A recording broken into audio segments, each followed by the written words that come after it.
Hello everybody, welcome to Study Aspire. So आज मैं आपको कराने वाली हूँ सिविक्स के PYQ। ठीक है, सो ये प्रीवियस ईयर क्वेश्चंस वो क्वेश्चन है जो कि बहुत ज्यादा रिपीटेड होते हैं। ठीक है, सिविक्स से जो क्वेश्चन आता है बेटा वो आपका ट्विस्ट करके आता है, घुमा के आता है, स्ट्रेट फॉरवर्ड नहीं पूछते हैं। बहुत रेयर होगा जो पूछ लिया जाता है।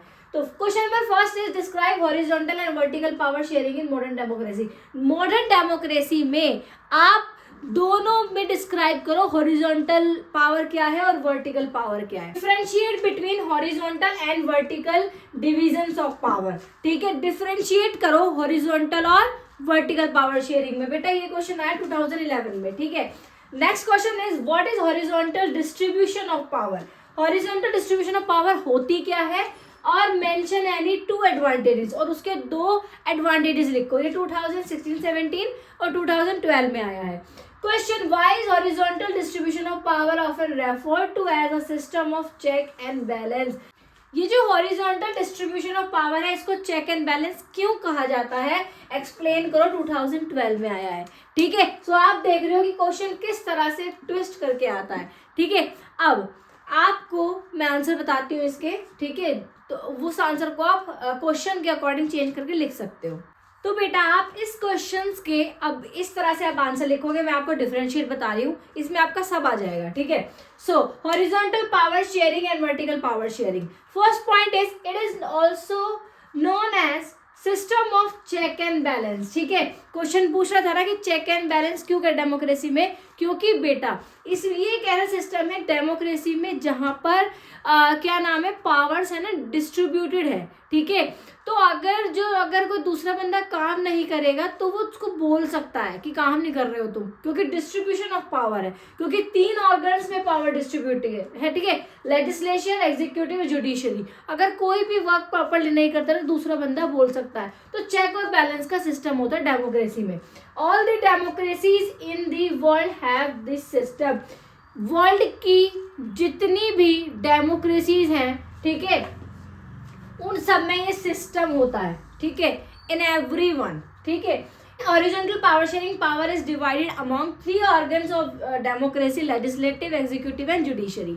तो 3 ऑर्गन्स में डिवाइडेड है, लेजिस्लेचर, एग्जीक्यूटिव एंड जुडिशरी। सबकी पावर है अलग अलग बताई हुई है, सबकी क्या क्या पावर है। ठीक है, next is in this system all organs are equally important in democracy, equal power in their respective. ठीक है, जो भी जितने भी ये 3 ऑर्गन है सबके पास सबकी इंपॉर्टेंस है डेमोक्रेसी के अंदर, सबके पास पावर है। ठीक है, सो आपको समझ में आ गया। हॉरिजॉन्टल पावर शेयरिंग में आपको इस तरह से लिखना है, चेक एंड बैलेंस आप समझा दोगे, एडवांटेजेस आप लिख दोगे क्या क्या है। ठीक है, अब बात करते हैं वर्टिकल पावर शेयरिंग की।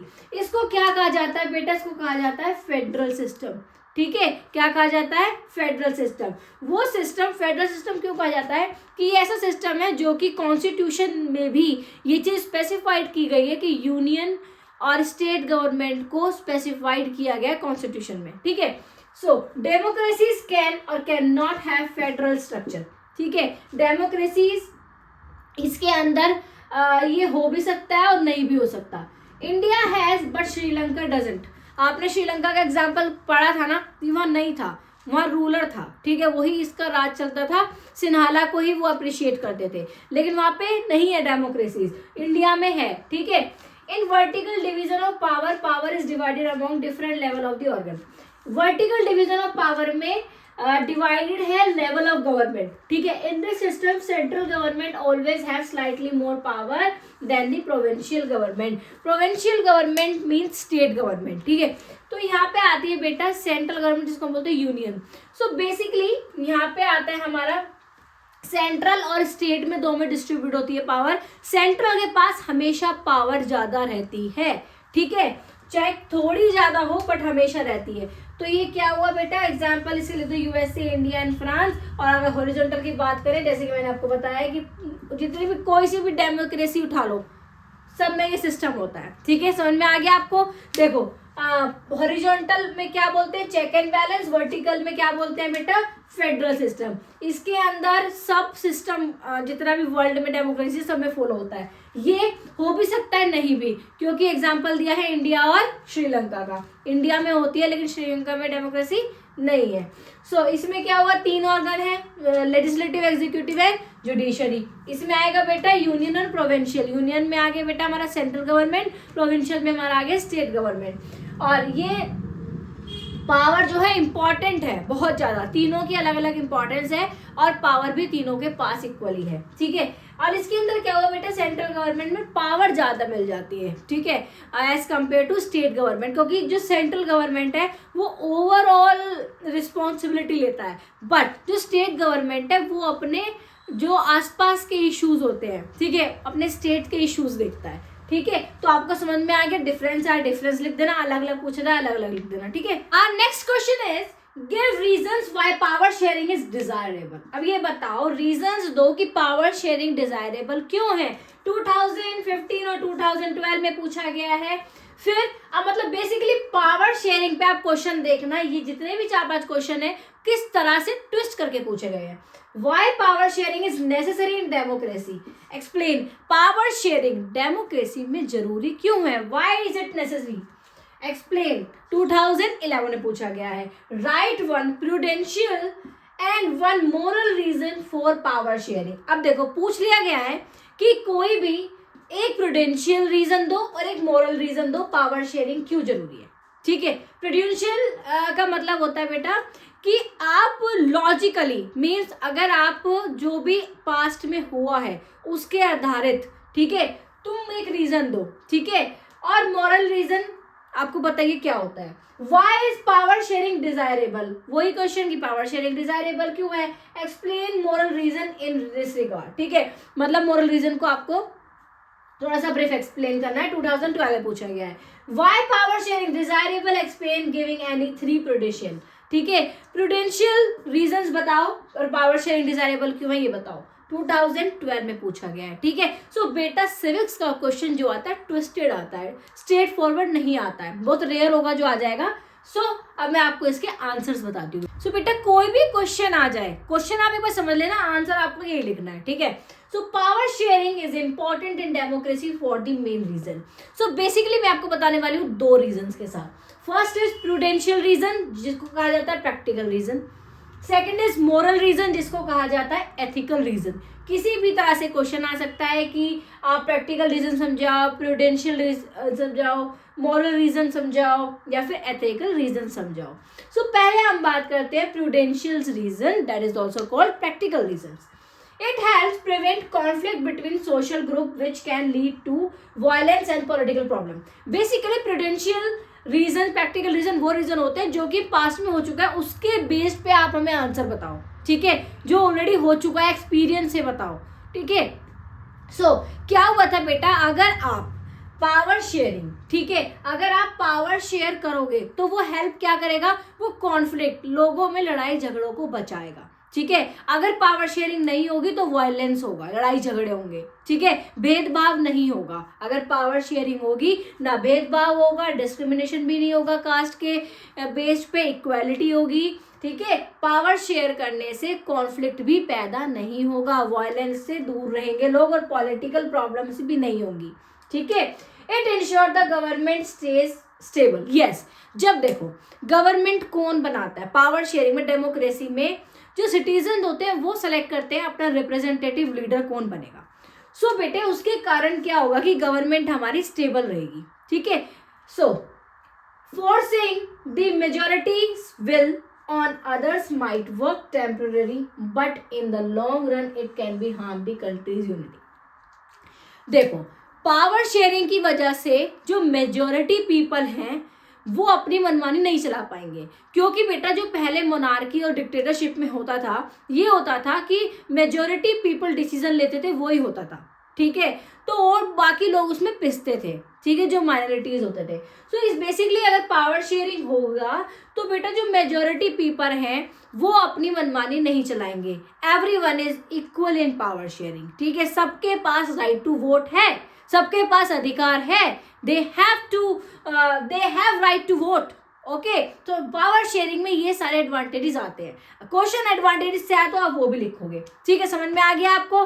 बहुत कॉन्फ्लिक्ट दूर कर देगा, पॉलिटिकल पार्टीज और प्रॉब्लम जो क्रिएट होंगी वो नहीं होंगी, वायलेंस भी नहीं होगा, और क्या नाम है, गवर्नमेंट स्टेबल रहेगी। और आप इसमें लिखोगे कि मेजॉरिटी पीपल अपनी मनमानी नहीं कर सकते हैं, चाहे कोई बड़ा हो चाहे छोटा हो। जो पाप बड़ा करेगा या जो पाप छोटा करेगा, सबको इक्वल सजा मिलेगी, इक्वल राइट होगा। सेकेंड इज मोरल रीजन, जिसको हम बोलते हैं बेटा एथिनिकल रीजन। पावर शेयरिंग रिफ्लेक्ट, देखो पहले मैं आपको एग्जाम्पल से समझा देती हूँ। मेरी मोरल बताऊं मैं कि मेरा मोरल रीजन क्या है। मेरा मोरल रीजन है कि आप सब बच्चों तक इजी एक्सप्लेनेशन पहुंचाऊं, जिससे कि आपको समझ में आ जाए और आपके एग्जाम में अच्छे नंबर आए। ठीक है, आपका मोरल रीजन क्या है? स्टूडेंट्स का मोरल रीजन है कि वो अच्छे से पढ़ाई करें, मेरा पढ़ाना आपको पढ़ना, दैट इज मोरल रीजन। तो अगर हम पावर शेयरिंग करें तो पावर शेयरिंग का क्या नाम है, मोरल रीजन क्या है कि लोगों में जो लोग डिसीजंस के साथ रहते हैं उनको पावर दी जाए, उनके हाथ में पावर दी जाए। तो power sharing reflect the true spirit of democracy. Spirit means power sharing जो है वो डेमोक्रेसी की आत्मा है। ठीक है, in a democracy power must be shared with people who are affected by decisions and have to live with the outcome. ठीक है, तो पावर उन लोगों को दी जानी चाहिए जो कि डिसीजन के साथ, जो भी रिप्रेजेंटेटिव, जो भी उनका लीडर डिसीजन लेगा, और कौन है वो? सिटीजन ही तो रहेंगे ना बेटा। तो उनका हक है, जब तुम उन पे अपना डिसीजन थोप रहे हो, अपना डिसीजन अपना चला रहे हो, तो उनको चूज करने दो वो किसके सुनना चाहते हैं। ठीक है, तो वो किस में होता है बेटे? पावर शेयरिंग में। जो लोग उसके आउटकम के साथ रहते हैं उनके पास पावर शेयरिंग पावर आनी चाहिए, right to vote, right to take decision. ठीक है, सो मोरल आपको समझ में आ गया। इस तरह से लिख के आओगे ना बेटे, 100 आउट ऑफ 100 मार्क्स आने हैं। आई एम टेलिंग यू, मैं आपको इस तरह से करा रही हूँ ना, आपका कहीं नंबर नहीं कटेगा, आपके सारे डाउट क्लियर हो जाएंगे। इतनी आसान लैंग्वेज में और इतने प्रॉपर नोट्स मैं आपको दे रही हूँ, बहुत आसानी से आपके नंबर आ जाएंगे। ठीक है, इस तरह से लिख के आओ, कहीं नंबर नहीं कटेंगे। पैराग्राफ मत लिख के आओ, पॉइंट्स में बनाओ, पॉइंट्स के अंदर भी सब पॉइंट्स बनाकर लिखो। 100%। अगर ये 5 नंबर का क्वेश्चन होगा ना तो आपको 5 में से 5 नंबर मिलेंगे। I am taking guarantee of it. अगर 1 नंबर क्वेश्चन आते हैं ऐसे तो आपको फुल में से फुल मार्क्स मिलने हैं। ठीक है, 3 नंबर का है तो आप उसके अकॉर्डिंग अपने मन चाहे पसंदी पॉइंट्स लिख सकते हो। ठीक है, चलो अब पढ़ते हैं अपने नेक्स्ट क्वेश्चन को। Next question is explain how Belgium was able to solve its ethnic problem. जो बेल्जियम है उसने अपनी एथनिक प्रॉब्लम्स को कैसे सॉल्व करा, 2013 में पूछा गया है। Explain the power sharing arrangement in Belgium. Power sharing arrangement क्या थे बेल्जियम में वो आप समझाओ, 2011 में पूछा गया है। State the main elements of power sharing model evolve in Belgium. ये बताओ मेन एलिमेंट्स क्या थे पावर शेयरिंग में जो कि किसमें इवॉल्व थे? बेल्जियम में, 2011 में पूछा गया है।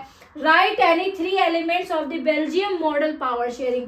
कोई भी 3 एलिमेंट लिखो, किसके? Belgium model of power sharing के, 2016-17 में पूछा गया है। देखो मैं आपको एक बात बता दूं बेटा, जो भी मेरी ये वीडियो देख रहा है बहुत आपको हेल्प होने वाली है। ठीक है, मैं अपने फायदे के लिए नहीं बोल रही हूँ, मेरा ऑब्जेक्टिव ही है कि बच्चों तक क्वालिटी टीचिंग पहुँचाना। ठीक है, मैं इस तरह से क्वेश्चन करा रही हूँ कि आप पेपर में अटकोगे नहीं। जो बच्चे बहुत बोलते हैं ना कि मैम बोर्ड का पेपर ऐसा आया था क्वेश्चन ही घूम गया, नहीं बेटा, मैं इसलिए आपको अलग अलग तरीके से जो बोर्ड ने पूछे गए हैं, ठीक है, पैटर्न समझो बोर्ड का, कि सिविक्स का क्वेश्चन जो है घुमा के पूछता है। अब पूछ किस तरह से रहा, कोई भी क्या नाम है वर्ड ऐड कर देगा वो क्वेश्चन घूम जाएगा, घबराना नहीं है। तो इसलिए समझ लो बेटा, बहुत फायदा होने वाला है। मेरी जिसने भी पीवाई की क्वेश्चन पेपर जो मैंने कराए हैं ना वो देख लिया ना, बहुत इंपॉर्टेंट है। ठीक है, उसके मजे आने वाले हैं पेपर में, सच बता रही हूँ मैं, बहुत हेल्प होगी आपके पेपर में। आप एग्जाम दे के आओगे ना, मेरे को बोलोगे कि मैम यही क्वेश्चन आए थे, देखना आप। ठीक है, इसलिए बोल रही हूँ ध्यान से पढ़ लो बेटे, ये आपके ही भले के लिए है। ठीक है, चलो मैं आपको इसका आंसर बताती हूँ बेटा। सो बेटा ये क्वेश्चन ना 100% चांसेस है आपके एग्जाम में आने का, बहुत ज्यादा इंपॉर्टेंट है, बहुत ज्यादा इंपॉर्टेंट है। ठीक है, जो भी मैंने क्वेश्चन कराए हैं बेसिकली वो सारे ही इंपॉर्टेंट है, बट ये जरूर आता है बेल्जियम का। ठीक है, so constitution prescribe that the number of Dutch and French speaking minister shall be equal in central government. देखो सबसे पहले तो बेल्जियम को ना अपनी गलतियां रियलाइज हुई। ठीक है, तो ये रियलाइज हुआ कि हाँ कमी क्या है चीजों, चीजों में उनकी कमी क्या है। तो बेसिकली क्या उन्होंने कॉन्स्टिट्यूशन प्रेस्क्राइब किया जिसके अंदर जो डच स्पीकिंग और फ्रेंच स्पीकिंग मिनिस्टर थे उनके नंबर्स इक्वल कर दिए सेंट्रल गवर्नमेंट में, मींस यूनियन गवर्नमेंट ने, ठीक है। फिर क्या हुआ बेटा, कुछ स्पेशल पावर हर लिंग्विस्टिक ग्रुप को दी गई। Some special laws required the support of majority of member of from each linguistic group, such thus no single community can make decision unilaterally, ठीक है। तो जितने भी लिंग्विस्टिक ग्रुप थे हर लिंग्विस्टिक ग्रुप को स्पेशल लॉज बनाए गए, उनके लिए स्पेशल पावर दी गई, ठीक है। Many power of the central government have been given to state government to the to region of the country, ठीक है। अब देखो सेंट्रल गवर्नमेंट, मैंने आपको पहले ही बताया सेंट्रल गवर्नमेंट के पास सबसे ज्यादा पावर होती है, ठीक है। तो सेंट्रल गवर्नमेंट ने क्या किया, स्टेट गवर्नमेंट को भी पावर दे दी, ठीक है। स्टेट गवर्नमेंट को भी पावर दे दी जिससे क्या होगा कि स्टेट गवर्नमेंट जो होगा सेंट्रल गवर्नमेंट के अधीन नहीं होगा, वो बार बार उससे पावर मांगने नहीं जाएगा, उसको भी अलग दे दिया, उसको भी पावर दे दी, तो ये भी उसने अच्छा किया, ठीक है। The state government are not subordinate to the central government, इसका मतलब यही है कि स्टेट गवर्नमेंट जो है अब सेंट्रल गवर्नमेंट के अधीन नहीं रहेगा, उसके ऊपर निर्भर नहीं रहेगा, उसको अलग सेपरेट पावर मिल गई है। अब वो जो उसके देखो स्टेट गवर्नमेंट और सेंट्रल गवर्नमेंट, स्टेट गवर्नमेंट जो होता है वो अपने लीगल इशू जो उसके आसपास होते हैं, ठीक है, एक स्मॉलर पॉइंट ऑफ व्यू से देखता है, मींस स्टेट का ही देखता है, पूरे ऑल ओवर नहीं देखता। तो सेंट्रल गवर्नमेंट क्या बेटा, रिस्पॉन्सिबिलिटी सेंट्रल गवर्नमेंट की होती है पूरे ऑल ओवर देखने की, तो सेंट्रल के पास पावर ज्यादा होती है, बट स्टेट को भी पावर दे दी गई थी। अब आते हैं बेटा ब्रुसेल्स। ब्रुसेल्स क्या है, बेल्जियम की कैपिटल है, ठीक है, everybody knows. Brussels had a separate government in which both of the communities have equal representation. The French-speaking people accepted equal representation in Brussels because the Dutch-speaking community has accepted equal representation in the central. इसमें भी क्या हुआ, central government में दोनों French और Dutch speaking को भी equal क्या दिया गया बेटा, accepted equal representation in central government, ठीक है।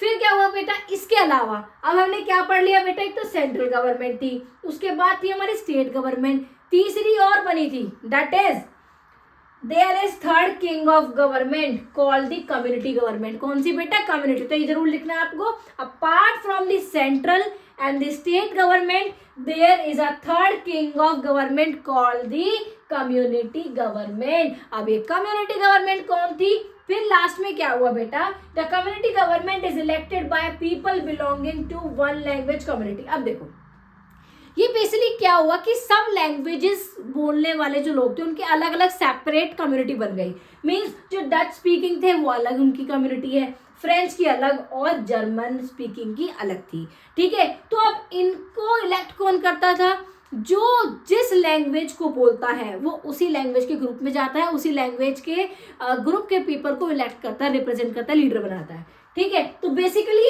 इस गवर्नमेंट का काम क्या है, this government has the power regarding cultural, speaking, educational and language related issues. पैसे वैसों का कोई रिलेटेड इश्यू नहीं था इसके अंदर, सिर्फ वो क्या था कि जो कल्चरल के ऊपर कोई भी डिसीजन लेना है या फिर एजुकेशनल के ऊपर या फिर लैंग्वेज का कोई इशू बैठ रहा है तो ये कम्युनिटी देखेगी, ठीक है। तो बेटा ये बहुत ज़्यादा इंपॉर्टेंट है, मैं दोबारा बोल रही हूँ, बहुत ज़्यादा इंपॉर्टेंट टॉपिक है ये, ठीक है। तो ये जरूर आपको लिख के आना है बेटा, इस पॉइंट में लिख के आओगे ना 100% आउट ऑफ आउट मार्क्स आएंगे, मैं गारंटी ले रही हूँ इस बात की, क्योंकि मैंने इस तरह से पॉइंट आपके सामने रिप्रेजेंट करे है ना। अगर आपने इस तरह से एग्जाम में लिख दिया, ठीक है, मैं इसलिए आपको एक्स्ट्रा पॉइंट बता के चल रही हूँ जिससे कि आप अपने हिसाब से लिख सको। मैं ये नहीं कह रही बिल्कुल इसको कॉपी पेस्ट कर दो, बिल्कुल टेप दो इसको, नहीं, जो कर सकता है वो बहुत अच्छी बात है, बट अगर तुम इसको अगर अपनी थोड़ा सा अपने लैंग्वेज में ट्विस्ट करना चाहते हो तो आप कर सकते हो बेटे, बना के लिख सकते हो। मेरा काम है आपको अच्छे से अच्छे पढ़ाना, अच्छे से अच्छे रिप्रेजेंट करके आपको पढ़ाना और अच्छे से अच्छा कंटेंट देना जो कि आपके मार्क्स ग्रैब करे, अच्छे से अच्छे मार्क्स आपको मिले, ठीक है। सो बेटा चलो इसको अच्छे से लिख के आना, अच्छे से मेहनत करो, बहुत अच्छे नंबर आएंगे आपके, मेरी भी दुआ आपके साथ है, बहुत अच्छे नंबर आएंगे आपके। आई होप आपको सब कुछ आसानी से समझ में आ गया होगा बेटा। आपके लिए ही बहुत आसानी से टॉपिक लेके आ रही हूँ जिससे कि आप बोर्ड एग्जाम में हाईएस्ट मार्क्स ग्रेड करो। मैं चाहती हूँ हर एक बच्चे के 95% से ऊपर लेके आए, बल्कि 100 आउट ऑफ 100 आए। ठीक है, मेरी सब ब्लेसिंग्स आपके साथ है बेटा। अच्छे से मेहनत करो, जरूर आपके अच्छे नंबर आएंगे। I hope you like the all the content. ठीक है, so please do like share and comment on my video. अपने दोस्तों में शेयर करो, अपना भी भला करो और दोस्तों का भी भला करो। ठीक है, अच्छा काम करो, बहुत अच्छे नंबर लेके आएंगे। मेहनत करते रहो बेटा, और प्लीज सब्सक्राइब करो मेरे चैनल को जिससे कि आपको और इन्फॉर्मेटिव वीडियोस मिल सके। Thank you so much all my dear student and all the very best.